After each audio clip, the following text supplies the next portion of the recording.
আপনার প্রিয় মানুষটি আপনার থেকে অনেক দূরে চলে গিয়েছে। আপনার সন্তান রেখে গিয়েছে, আপনাকে রেখে গিয়েছে, কিন্তু কোনো খরচপাতি দেয় না, অথবা প্রবাসী রয়েছে, আপনি স্ত্রী হিসাবে যে খোঁজ খবর নেওয়ার দরকার সে খোঁজ খবর নেয় না। তাহলে এই ভিডিওটি আপনার জন্য। আপনার স্বামীকে রাজি খুশি করার জন্য খুবই ভাইরাল একটি আমল।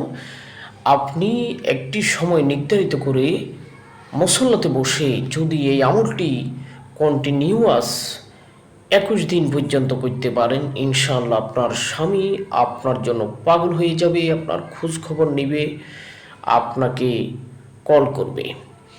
আমলটি হলো, আপনি এশার নামাজের পরে মুসল্লাতে বসে 3 বার দুরূদ শরীফ পাঠ করবেন এবং 11 বার হাদিসে বর্ণিত এই দোয়াটি পাঠ করবেন এবং আপনার স্বামীর নাম, তার মায়ের নাম নিয়ে আল্লাহর কাছে মনে মনে দোয়া করবেন। ইনশাআল্লাহ সে আপনার বশে চলে আসবে।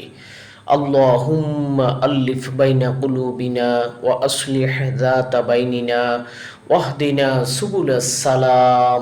ভিডিওটি শেয়ার করে দিবেন এবং শেষে 3 বার দুরূদ শরীফ পাঠ করে হাত তুলে দোয়া করবেন।